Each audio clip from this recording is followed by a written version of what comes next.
શક્તિપીઠ અંબાજીમાં ભાદરવી પૂનમના મેળામાં પ્રથમ દિવસે 3,71,211 ભક્તોએ મા અંબાના દર્શન કર્યા। પ્રથમ દિવસે જ એસટી બસની કુલ 433 ટ્રીપોમાં 22,516 ભક્તોએ બસમાં મુસાફરી કરી। મોહનથાળ પ્રસાદના 3,35,316 પેકેટનું વિતરણ થયું, જ્યારે ચીકી પ્રસાદના 4,751 પેકેટનું વિતરણ થયું। મા અંબાના મંદિર શિખર ઉપર 140 ધ્વજાનું ધ્વજારોહણ થયું। માતાજીના ભંડારા, ગાડી અને કાઉન્ટર તેમજ સાહિત્ય કેન્દ્રમાં 29,44,753 રૂપિયાની આવક નોંધાઈ। અંબાજી મંદિરને અનોખી લાઇટિંગ દ્વારા શણગારવામાં આવ્યું છે, જે શ્રદ્ધાળુઓને દૂરથી જ આકર્ષિત કરે છે। આજે પ્રથમ દિવસે રાત્રિ સમયનો આકાશી નજારો પણ જોવા મળ્યો હતો।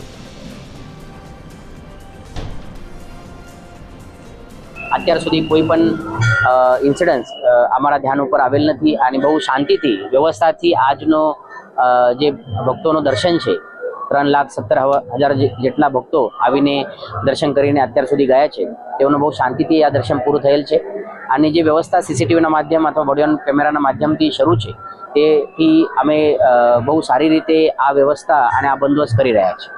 જે કહી શકાય કે સ્વચ્છતા એ જ સેવા એ કેમ્પેઇન સાથે આ આખો ભાદરવી પૂનમનો મેળો થઈ રહ્યો છે, ત્યારે સમગ્ર અંબાજી પરિસર અને આસપાસના વિસ્તારોમાં 1500 કરતાં પણ વધારે સફાઈ કામદારો સ્વચ્છતાની કામગીરી બજાવી રહ્યા છે।